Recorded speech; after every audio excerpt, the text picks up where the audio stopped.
আসসালামু আলাইকুম। কেমন আছেন সবাই? আশা করি সবাই ভালো আছেন। আমিও আপনাদের দয়ায় আল্লাহ পাকের রহমতে ভালো আছি। তো চলে আসলাম নতুন একটি ভিডিও নিয়ে, দেখতে থাকুন, ইনশাল্লাহ ভালো লাগবে।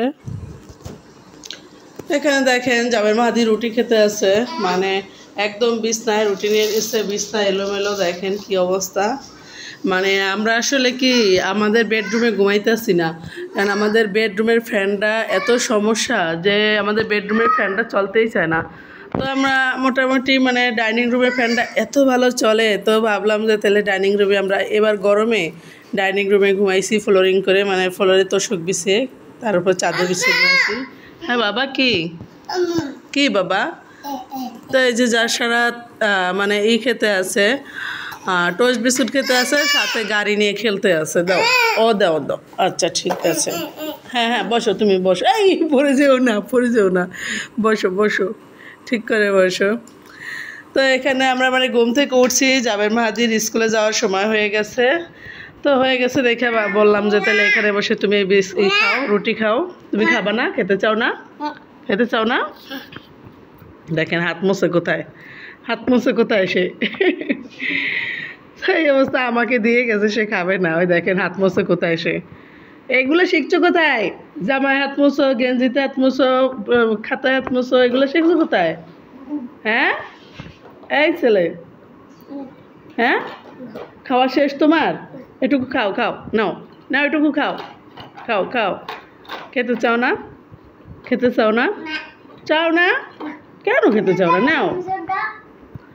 তো এখানে আমরা এখন এই বিছনাটা মানে তুলে নিব।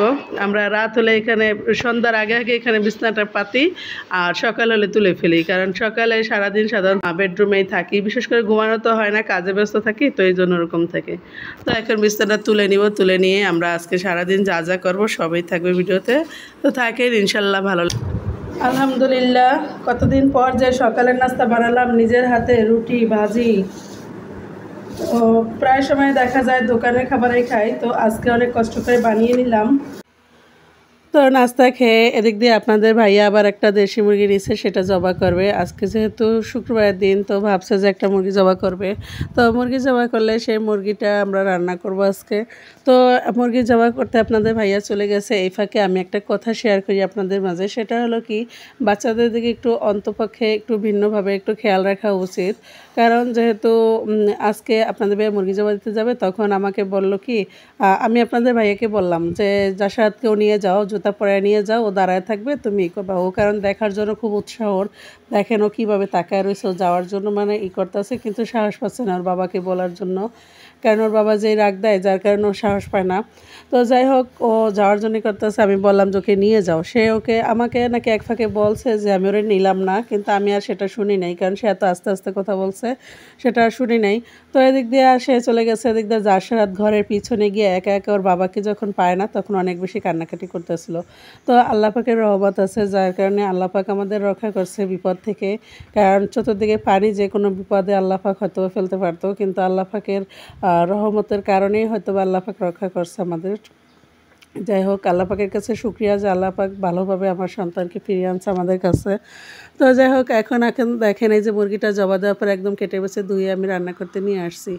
তো রান্না করতে এখন এই যে রান্না করতে আসি, আজকে মুরগি রান্না করব, পোলাও রান্না করব। তো সেটা দিয়ে আজকে আমরা খেয়ে দিয়ে উঠবো সারাদিন, কারণ আমার ছেলেরা একটু পোলাও হলে আর মুরগির মাংস হলে আর কিচ্ছু ওদের লাগে না। তো মুরগির মাংস বলতে যে কোনো মাংসই ওদের খুব বেশি পছন্দ, কারণ বাচ্চারা আসলে মাছ টাছ অত বেশি খেতে চায় না, ওরা বেশিরভাগই মানে ডিম আর মাংসটা পছন্দ করে, কারণ এতে কাটাকুটা থাকে না, এই জন্য।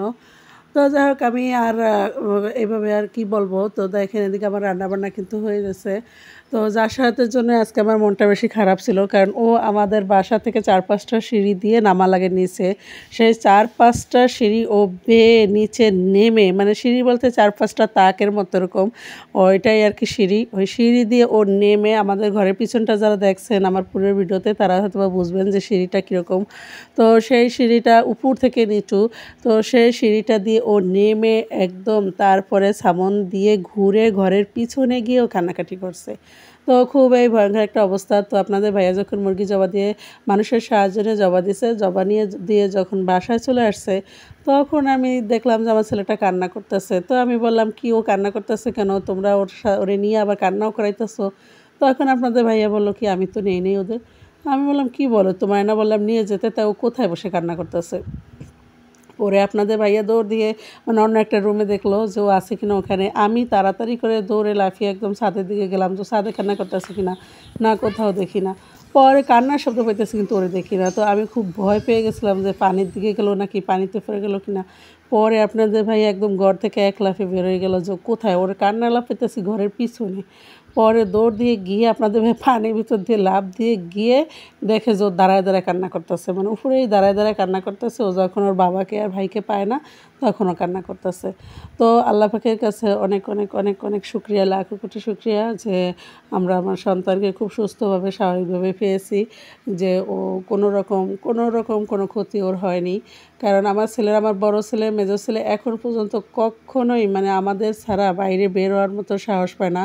কারণ আমাদের বড় ছেলের বয়স হয়েছে 10 বছর হয়ে গেছে, আর মেজোটার এই যে 4 বছর শেষ, 5ও প্রায় শেষের দিকে। তো এখন পর্যন্ত ওরা কিন্তু আমাদের ছাড়া বের হয় না। কিন্তু যার সাহায্যে বের হয়েছে, ও বের হইতো না, ও বের হয়েছে ওর বাবাকে দেখছে বাইরে, ওর ভাই বাবা দুজনেই বাইরে গেছে, তো ওরে নিল না, এই কারণে বের হয়েছে। তো দরজাটা খোলা ছিল, আমি তো ভাবছি ওরে নিয়ে গেছে, থাক দরজা খোলা থাকলে সমস্যা কী। এদিকে যে সে যে নেয় নাই, সে আমাকে কিন্তু ডেকে জোরে বলে যেতে পারতো, কিন্তু বলে যায়নি, সে আসতে বলছে, আমি ওরে নিলাম না। তো আমি কিন্তু আর তা শুনিনি, যেহেতু আমি রান্নার কাজে রান্নাঘরে ব্যস্ত ছিলাম, তো আমি আর শুনিনি। তো এই একটা কাণ্ড। তো সবাইকে আমি একটা বার্তা দিব যে খুব খুব খুব বেশি সচেতন থাকবেন বাচ্চাদের নিয়ে। কারণ কারো হাতে পৌঁছে না দিয়ে হুট করে এভাবে চলে যাওয়া ঠিক না। তো মানে আপনাদের ভাইয়াকেও আমি বলছি যে তুমি যে এইভাবে চলে গেলে, আমার ছেলে যদি কোনো ক্ষতি হতো তাহলে তো আমি তোমার ছাড় দিতাম না। আল্লাহ পাক করে রক্ষা করছে। কারণ এইভাবে তুমি যদি আমাকে, আমি রান্নাঘরে যেহেতু ব্যস্ত, তুমি আমাকে একটু ডাক দিয়ে সুন্দর করে বলে যাবা যে ওরে কিন্তু আমি নিলাম না। কিন্তু যাই হোক, আপনাদের ভাইয়াও বুঝতে পারে নাই এরকম অবস্থা, সে বুঝলেও হয়তো বা সে এইভাবে রেখে যেত না। তো এদিকে দেখেন আমাদের একটা গেঞ্জি খুলে দাও, খুলে দেই দাও, খুলবে না, দাও খুলে দেই, খুলবে না। তোমার নতুন জামা পরতে ইচ্ছা করে? হ্যাঁ, যার সাথে নতুন জামা খুলবে না সে এটাই পরে থাকবে। সে খুলবে না, কিছুতেই সে খুলবে না, এই জামাটা সে পরেই থাকবে। মানে সে নতুন জামা পেলে আর খুলতে চায় না। তো দেখতে আমি কাজকর্ম শেষে অফিসে চলে আসলাম। দেখেন তো অফিসে মানে একদম অফিসে চলে এসে ভাবলাম যে বিকালবেলা একটু হাঁটি, একটু ভিডিও নিই। তো সামান্য একটু ভিডিও নিলাম। তো ওই যে দেখেন ডরমেটরি, ওগুলো একটু দেখে চিনে রাখেন, কারণ আমার একটু চিন্তা ভাবনা চন্ন। কারণ বাড়ি থেকে আসা যাওয়া মানে অনেক কষ্ট হয়ে যায়, শীতকালে তো আরও বেশি কষ্ট হতে পারে। তো সব মিলিয়ে এই তো, আর কি বলবো। তো ভালো থাকবেন সবাই, যারা আমার ভিডিওটা দেখছেন সবাইকে অনেক অনেক ধন্যবাদ। সবাই লাইক দিয়ে যাবেন প্লিজ। আর আজ এ পর্যন্তই, ভালো থাকবেন সবাই, আল্লাহ হাফেজ।